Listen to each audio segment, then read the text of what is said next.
Chers amis, bonjour. C'est encore moi, Martin.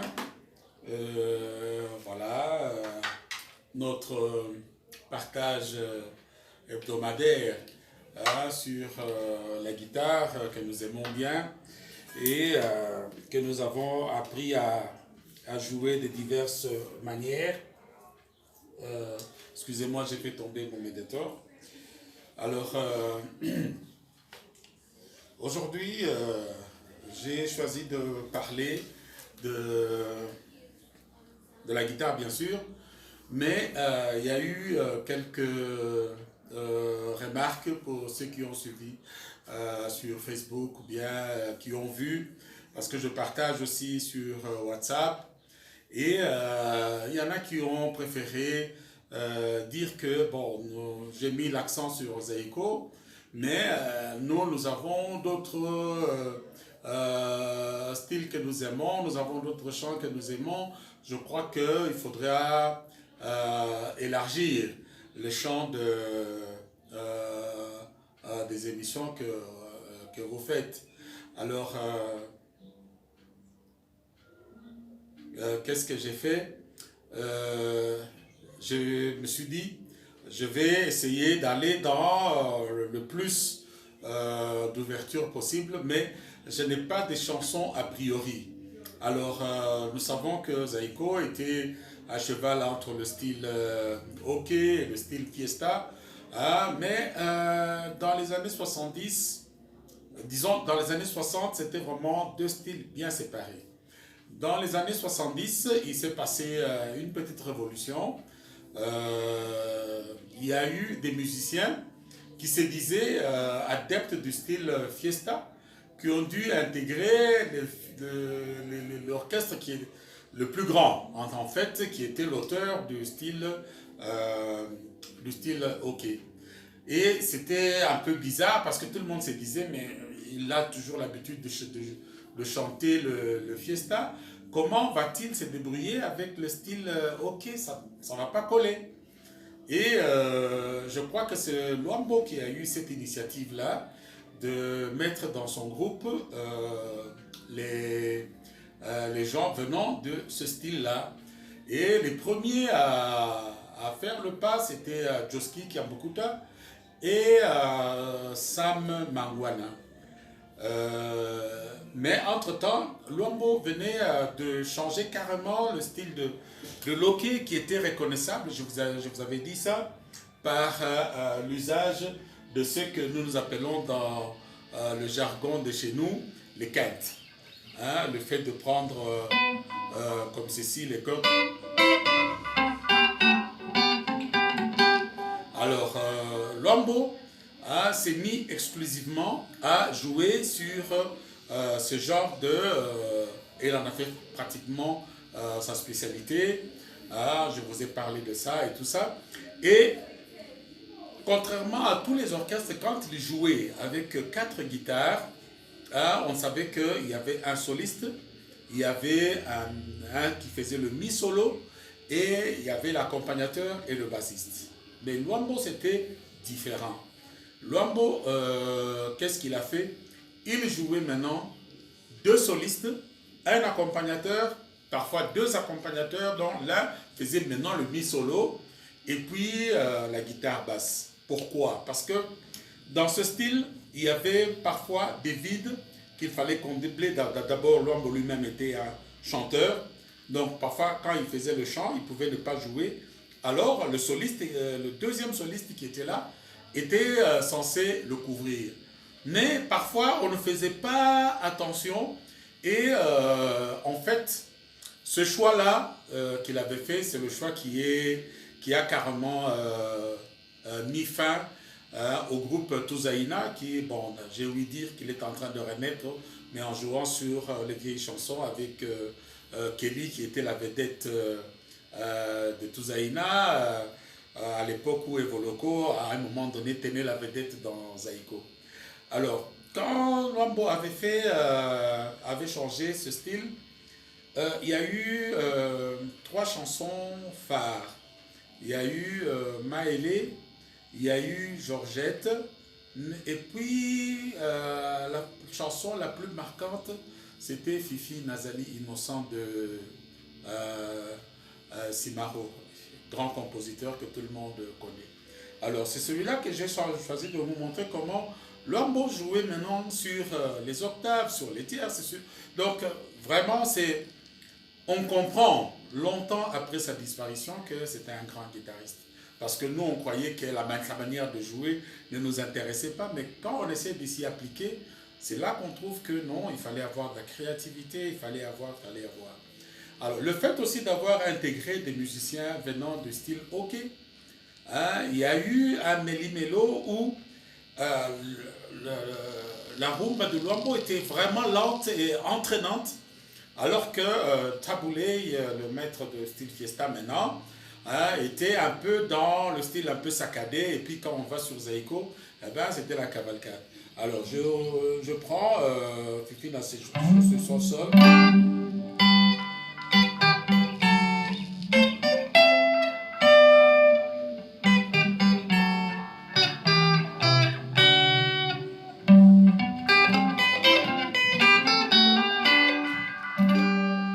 Je crois que ceux qui connaissent un peu la discographie de Luambo, ça c'était l'intro pour Fifi Nazali Innocent. Hein?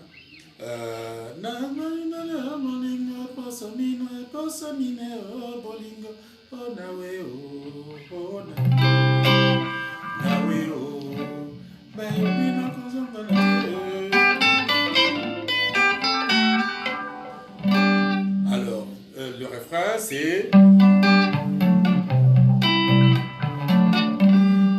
Donc c'était vraiment des choses assez simples, mais c'est la lourdeur et l'arrangement qui faisaient le tout parce que Luambo avait toutes les sections, donc il avait la section guitare, il y avait la section cuivre, il y avait la section percussion et la section chant. Donc cette lourdeur-là faisait que chacun s'exprimait à son tour. Donc la dextérité qu'on retrouvait chez les jeunes... Zaïko, Touzaïna, et puis toute la suite qui a suivi après les différents départs de Zaïko, ont fait que, voilà. Alors, maintenant, le deuxième qu'il avait intégré, c'était après le chant, il a commencé à intégrer des guitaristes hein, venant du style fiesta. J'ai oublié de dire que quand il a pris les musiciens de Touzaïna, c'est qui a mis fin, c'était les deux qui tenaient Touzaïna, c'est-à-dire Thierry Mantuka qui avait remplacé Roxy.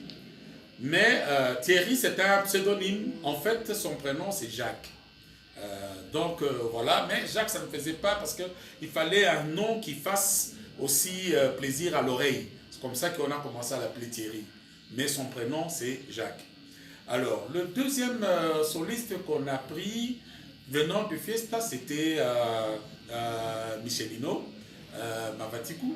Alors, quelque chose de très marquant, il avait fait une chanson. Donc, les gens se demandaient, mais est-ce qu'on pourra les marier? Mais c'est en jouant, c'est de la musique. Les gens arrangent.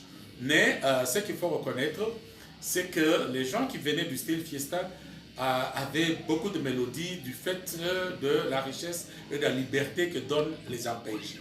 Hein? Alors, il avait joué Salima. Attendez, je mets un peu plus de Nani. Voilà.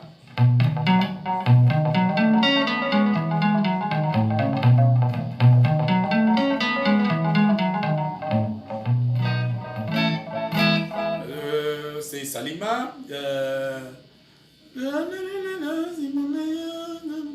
Salima, oh. Salima. Je parlais bien les paroles. Alors c'est ça. C'est ça. Alors, je disais, voilà, il a intégré Mavatikou, donc c'était la chanson ici Salima.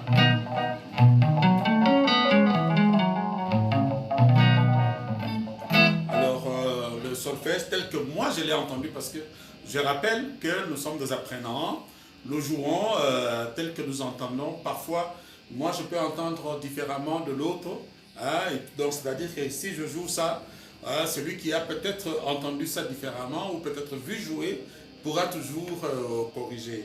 Alors, c'est ça.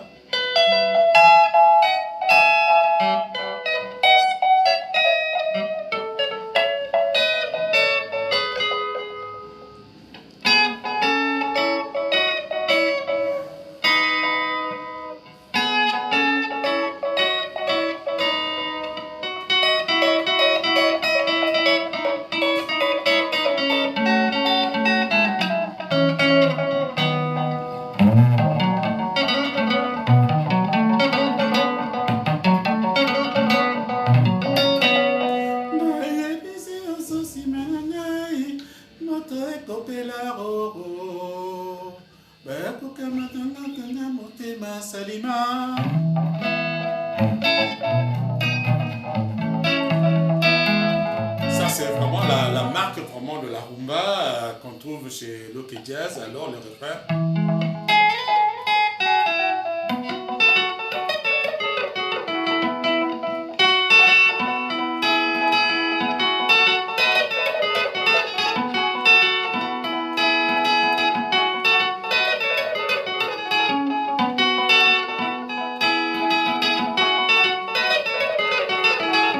Alors là, quand il joue comme ça, il y a les trompettes qui sont là. Il y a, donc c'est ce qui a fait la grandeur de Loke Jazz.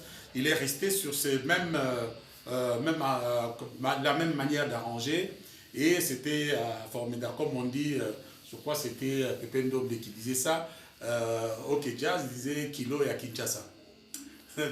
Oka, Kilo et à Kinshasa. Ok Jazz. Hein? Donc voilà. Ok, il disait Yoka, Oka, Kilo, le cas toujours, et Kinshasa. Donc c'était quand même bien trouvé. Alors, maintenant, avec tout cela, d'où ça nous a permis, avec la symbiose que Manoko avait réussi de faire avec le style Fiesta et le style OK, ça nous a donné beaucoup de possibilités à nous tous aussi, hein, d'exploiter cette manière de jouer. Donc on peut mélanger les quintes avec l'arpège. Donc je vous joue un truc que j'ai fait.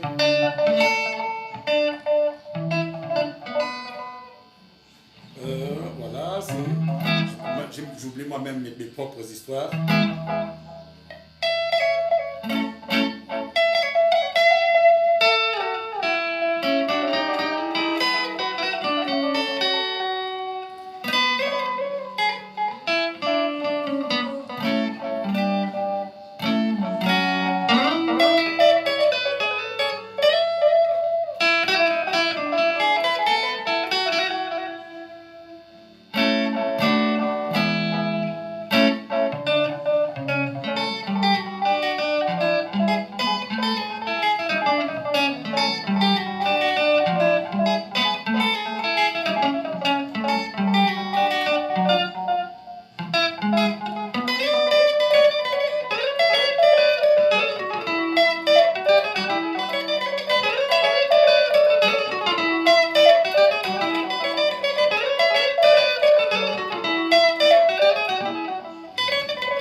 Donc avec ça, on a pu aller dans la manière de jouer où on mélangeait les deux parce que quand vous voyez Pepe Feli dans Aoki,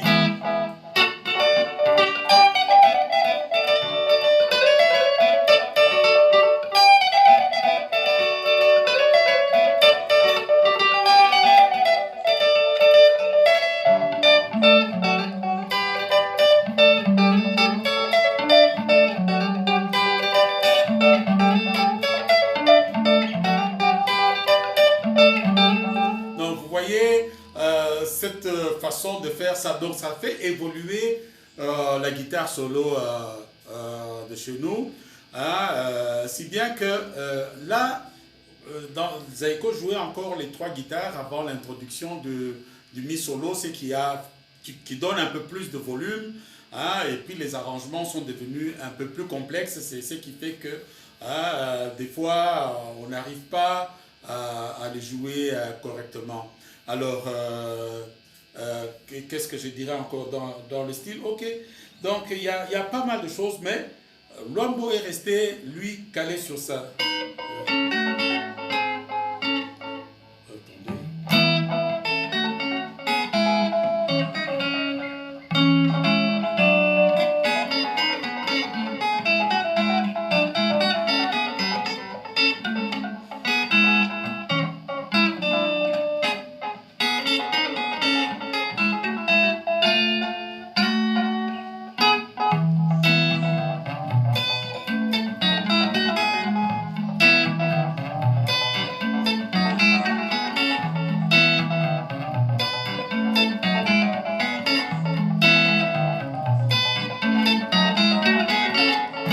Commence à se jouer et puis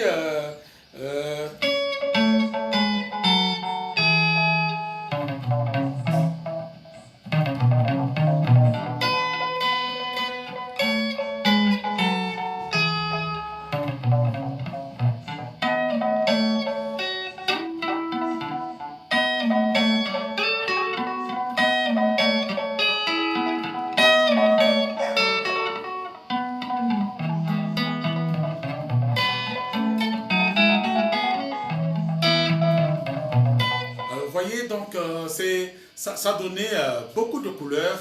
Et puis finalement, si on voulait avoir la musique pour des gens enfin, qui ne peuvent pas s'exhiber, des ministres, des PDG, donc tous ceux que vous pouvez comprendre, des chefs d'entreprise importantes, hein, ils ne pouvaient plus s'exhiber comme nous, on pouvait danser comment dire, les zéguétés, hein, en abacos. Hein, ça fait un peu, enfin, je n'ai pas dit que ça ne fait pas bien, mais on est un peu alourdi par les charges professionnelles.